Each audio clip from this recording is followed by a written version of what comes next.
सक्षमता परीक्षा नहीं पास करेंगे तो उनको यहाँ नौकरी से हटा दिया गया। हम कह रहे हैं कि ये जो है ये गलत है। हटाने की बात करता है तो कहीं भी हमको लगता है उचित नहीं है।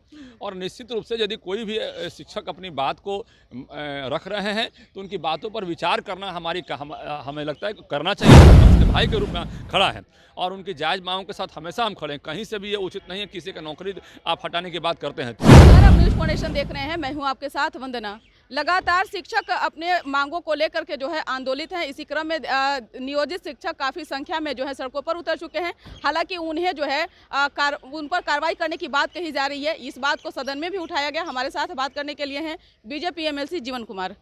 नियोजित शिक्षक का जो मांग है क्या वह जायज़ नहीं है, और जब जायज़ है तो आप लोग फिर उन पर कार्रवाई करने की बात क्यों कह रहे हैं? सरकार क्यों कह रही है बात? देखिए, नियोजित शिक्षकों की जो मांग है कि अभी उनके बहुत सारी मांगे हैं। जैसे एग्जाम्पल को बता रहे हैं कि 3 बार सक्षमता परीक्षा नहीं पास करेंगे तो उनको यहाँ नौकरी से हटा दिया गया। हम कह रहे हैं कि ये जो है ये गलत है।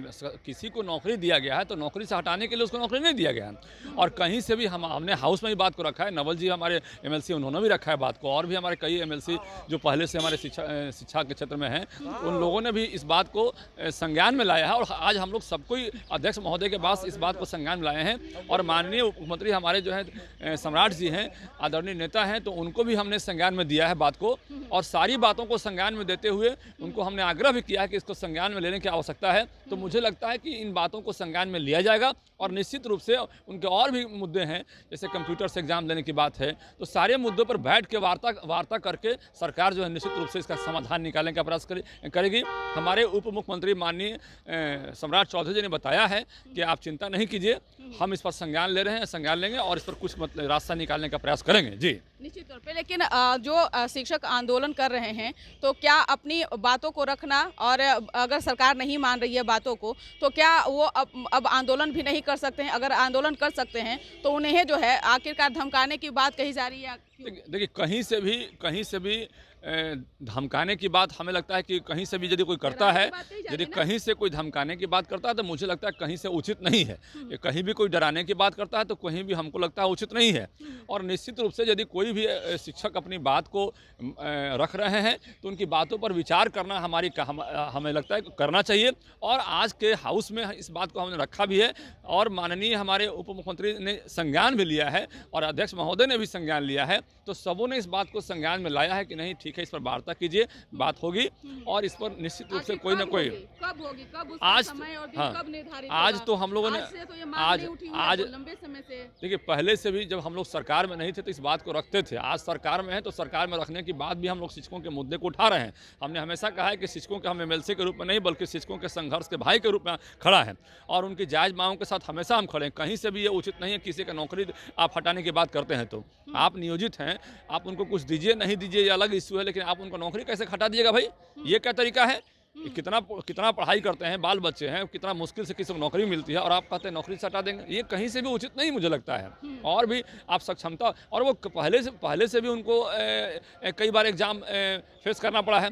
पहले से उन्होंने दक्षता परीक्षा फेस किया है, उसके अलावा और भी कई एग्जाम फेस किए, तब जाके वो आज वहाँ बैठे हुए हैं, आज पढ़ा रहे हैं। ऐसा नहीं कि वो अच्छा। दूसरी बात क्या है कि अभी हाल में जो नियोजित शिक्षक एग्जाम दिए थे, अभी TRE 1 में दिए थे, तो TRE 1 में आपने देखा कि 95% लोग पास किए, तो कहीं से, और दूसरा TRE 2 में भी देखा आपने कि TRE 2 में 80% से ऊपर वो लोग पास किए।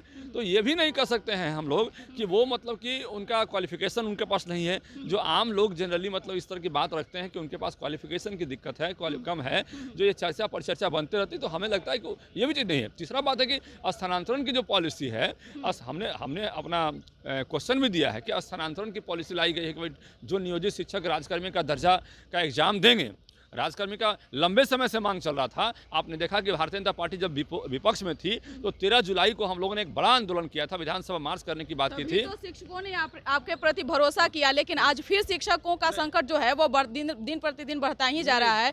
कि इस समस्या को कब आप लोग जो है नहीं, देखिए, हम लोगों ने जब आंदोलन किया था 13 जुलाई को, उसके बाद सरकार को संज्ञान लेना पड़ा। सरकार की मजबूरी हुई कि इतना बड़ा आंदोलन को हम संज्ञान में नहीं लेंगे तो निश्चित रूप से कहीं ना कहीं एक मतलब असंतोष की भावना आएगी और उसके बाद आपने देखा कि पूरे बिहार में एक मतलब माहौल बना, अभी विधानसभा में भी माहौल बना कि भाई जितने भी नियोजित शिक्षक हैं उनको राजकर्मी का दर्जा मिलना चाहिए, और प्रस्ताव भी पास हुआ। आपने देखा कैबिनेट से प्रस्ताव भी पास हुआ। हाँ, जरूर उसमें कुछ नियम ऐसे लाए गए हैं जो मुझे लगता है कि रेक्टिफिकेशन की जरूरत है। मैंने आपके भी चैनल से और कई चैनलों से बार बार कहा है। तो यहाँ पदाधिकारी है ना, यहाँ के पाठक नहीं नहीं, ऐसा चल रही है। नहीं, हुकूमत नहीं किसी का चलेगा यहाँ पर, सरकार में किसी का हुकूमत नहीं चलेगा। इसमें वार्ता होगी और वार्ता करके इसका समाधान निकलेगा। जी, बहुत शुक्रिया बात करने के लिए। तो आपने सुना कि क्या कुछ कहना था बीजेपी एमएलसी जीवन कुमार का शिक्षकों को लेकर के जो इन्होंने जवाब दिया है। आप क्या सोचते हैं, अपना ओपिनियन जरूर कमेंट बॉक्स में दीजिएगा। धन्यवाद।